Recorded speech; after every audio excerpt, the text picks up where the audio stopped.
अस्सलाम वालेकुम व्यूअर्स, मैं हूं आपका होस्ट अब्दुर्रहमान और अहम खबर ये लेकर हाजिर हुआ हूं कि पाकिस्तान ने मुल्क में जदीद जंगी हथियारों के बाद अब स्टेट ऑफ द आर्ट आबदोज भी बनाना शुरू की है। कराची के अंदर 2 आबदोजों के ऊपर काम का आगाज़ हुआ है। आज आपको बताएंगे कि पाकिस्तान कुल कितनी आबदोजें बना रहा है। इसके साथ साथ स्पेशल इकनॉमिक जोन्स के अंदर भी फैक्ट्रियाँ लगने का आगाज़ हुआ चला है। रशिया कई स्पेशल इकनॉमिक जोन खैर पख्तूनख्वा में मज़ीद 3 फैक्ट्रियाँ लगना शुरू हुई हैं। और आज की आखिरी खबर आपसे डिस्कस करेंगे कि पाकिस्तान में भी सेम डे चेक क्लियरिंग का आगाज़ हो गया है, यानी एक दिन के अंदर ही आप किसी का चेक अपने अकाउंट में जमा करवाएंगे तो आपको सेम डे में पेमेंट वसूल हो पाएगी। लेकिन पहले चलते हैं कराची, जहाँ पर वाक़े Karachi shipyard and engineering works के अंदर पाकिस्तान की अपनी 2 जदीद आबदोजों की तामीर का आगाज़ हुआ है और इनका नाम है हंगोर क्लास आबदोज। बेसिकली ये सन 2015-16 के अंदर चाइना के साथ पाकिस्तान ने मुआहिदा किया था 8 आबदोजें बनाने का। उनमें से 4 आबदोजें तो चाइना में बनेंगी, जबकि 4 ही ट्रांसफ़र ऑफ टेक्नोलॉजी के तहत पाकिस्तान में बनेंगी। एक आबदोज गुज़िश्ता साल दिसंबर सन 2021 में शुरू हुई थी और एक दूसरी उसके पैरेलल इस साल शुरू हुई है।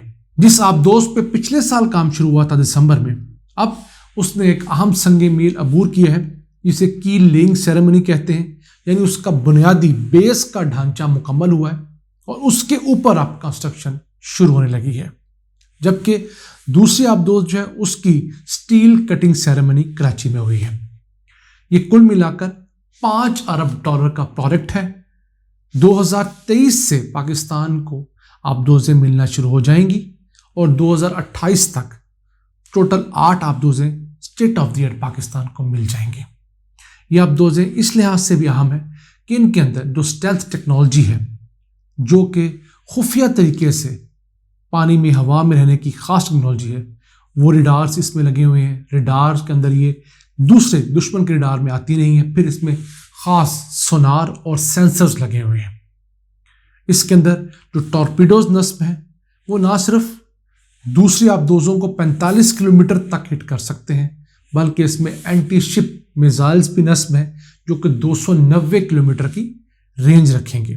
फिर बाबर क्रूज मिसाइल में इसमें लगाए जाने का जो है वो एक पैगाम दिया गया है। इसके साथ साथ ये भी बताया गया है कि हो सकता है पाकिस्तान अपने न्यूक्लियर वॉरहेड्स भी इसके ऊपर अटैच करने की ऑप्शन रखे, ताकि खुदा न खास्ता कभी पाकिस्तान और इंडिया की न्यूक्लियर वॉर होती है तो पाकिस्तान के पास सेकंड स्ट्राइक का ऑप्शन मौजूद रहे।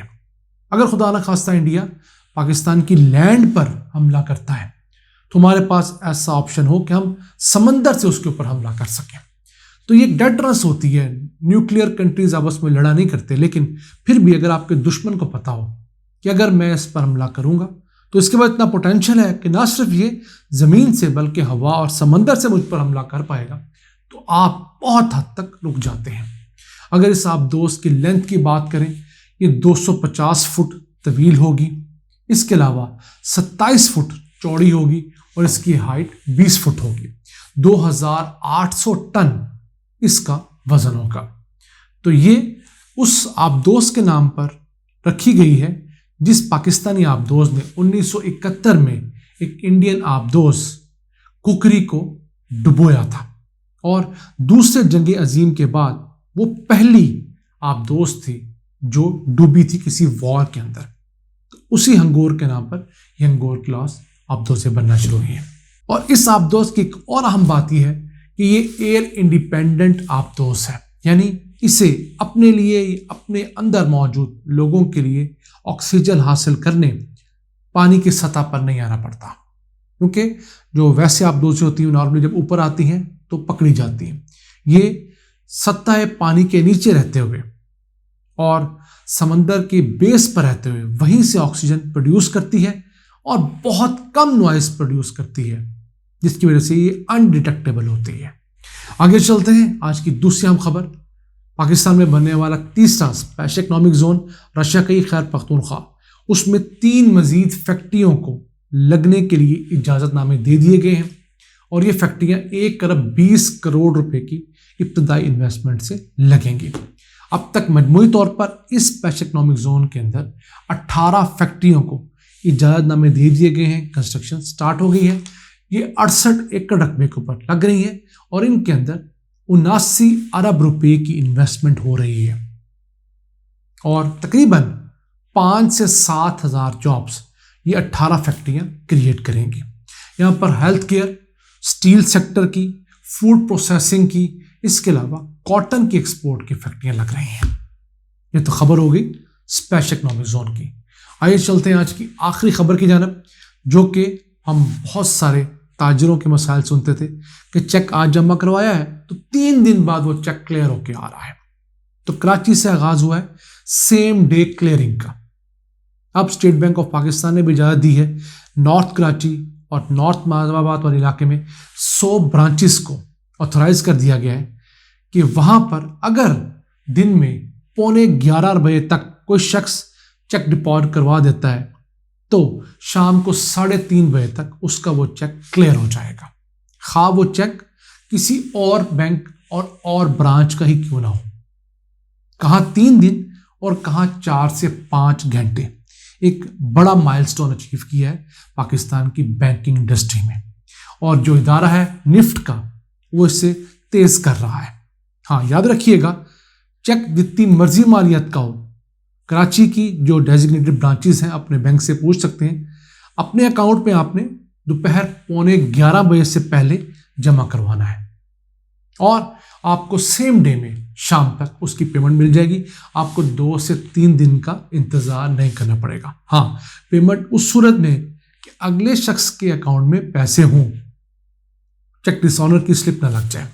اس سے پہلے ایک ٹرائل کیا گیا تھا اسی سال ستمبر کے مہینے میں کہ صرف 1 لاکھ روپے تک کا چیک کلیئر ہوتا تھا سیم ڈے میں، اور برانچز کے 5 کلومیٹر کے حدود کے اندر آپ ہونے چاہیے، لیکن اب وہ چیز ختم کر دی گئی ہے۔